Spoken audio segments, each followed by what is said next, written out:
আসসালামু আলাইকুম প্রিয় শিক্ষার্থীবৃন্দ, আশা করি সবাই ভালো আছেন। সবার একটাই প্রশ্ন, how to learn English easily. আমি বলি, learn vocabulary as many as possible from different sources.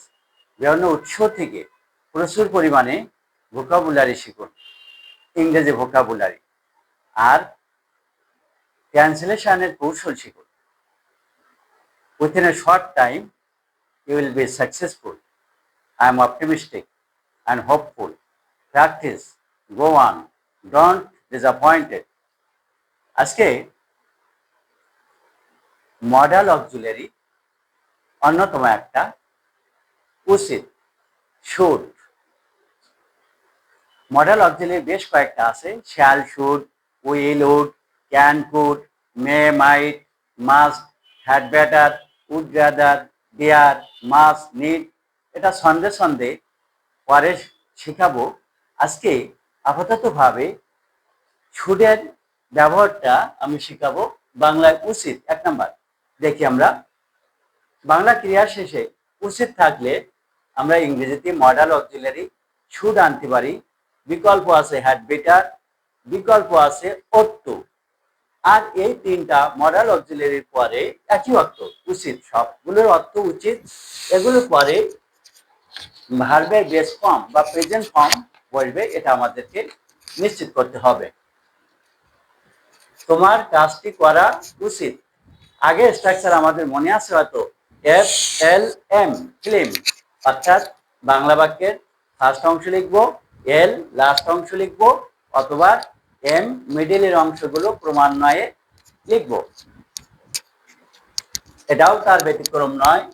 তোমার কাজটি করা উচিত, আগে হবে তোমার, ফার্স্ট, উচিত, লাস্ট অংশ এরপরে আনবো, করা, মাঝখানের অংশ মিডল ওয়ান, কাজটি মিডল টু, মাঝখানের অংশ ক্রমান্বয়ে লাস্ট থেকে ফার্স্টের দিকে চলে আসবে। তোমার কাজটি করা উচিত, you should do the work. এরকম ভাবে আরো কিছু, তোমার লেখা উচিত প্রতিদিন, you should write everyday, regularly. তোমার সেখানে যাওয়া উচিত, ইউ শুড গো দেয়ার। তোমার নিয়মিত লেখাপড়া করা উচিত, ইউ শুড স্টাডি রেগুলারলি। তোমার ইংরেজি চর্চা করা উচিত, ইউ শুড প্র্যাকটিস ইংলিশ। এরকম ভাবে আমি আরো এরকম 10টা বাংলা বানাবো এবং এর অনুরূপ ইংরেজি শুড দিয়ে আমরা তৈরি করব। এটা বাসায় প্র্যাকটিস করলে পরিপূর্ণতা আসবে। 2 নম্বরে উচিত ছিল, তাহলে প্রেজেন্টে আসে উচিত, তোমার কাজটি করা উচিত। আর যদি পাস্টে তোমার কাজটি করা উচিত ছিল, তার কাজটি করা উচিত ছিল, তাহাদের কাজটি করা উচিত ছিল, সেক্ষেত্রে আমরা শুডের পরে হ্যাভ আনবো। উচিত ছিল শুড হ্যাভ, আর শুড হ্যাভ এর পরে ভাব 3 বা পাস্ট পার্টিসিপল বসে। আমরা জানি পাস্ট পার্টিসিপল ইডি বা ইএন অথবা ভিতরের ভাওয়াল পরিবর্তন করে পাস্ট পার্টিসিপল আমরা তৈরি করে থাকি। শুড হ্যাভ প্লাস ভাব 3। যেমন বাংলা বলি, তোমার সেখানে যাওয়া উচিত ছিল, ইউ শুড হ্যাভ গন দেয়ার। উল্টা দিকে আসে, ইউ শুড হ্যাভ গন দেয়ার, তোমার সেখানে যাওয়া উচিত ছিল। 5 দিয়ে আরো কয়েকটা বাংলা বানাই, তোমার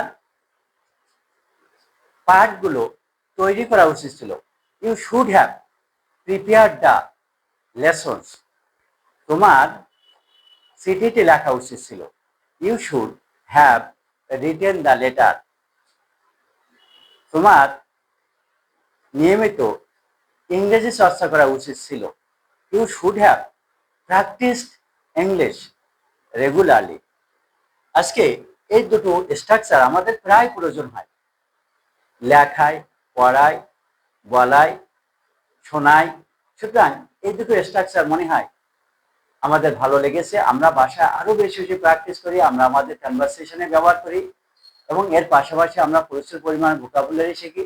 আর স্ট্র্যাটেজি অফ ট্রান্সলেশন, ট্রান্সলেশনের এই কৌশলগুলো আমরা দৈনন্দিন অল্প সময়ের মধ্যে যদি আয়ত্ত করতে পারি, I think that within a short time we will be able to succeed in learning English. অল্প সময়ের মধ্যে আমরা ইংরেজি ভাষা পড়ে দক্ষতা অর্জনে সক্ষম হব। তো প্রতি 24 ঘন্টা অন্তর একদিন পর পর এরকম একটা ছোট একটা ক্লাস আমার পক্ষ থেকে যাবে। এই ক্লাসটা নিয়মিত পেতে যদি ভালো লাগে সাবস্ক্রাইব করলে এটা আপলোড করার সাথে সাথে এটা লার্নারদের কাছে চলে যাবে। সুতরাং সবাই শুভকামনা, আজকে এখানে শেষ করছি। ধন্যবাদ, আবার দেখা হবে সেই কামনায় এখানে শেষ করলাম।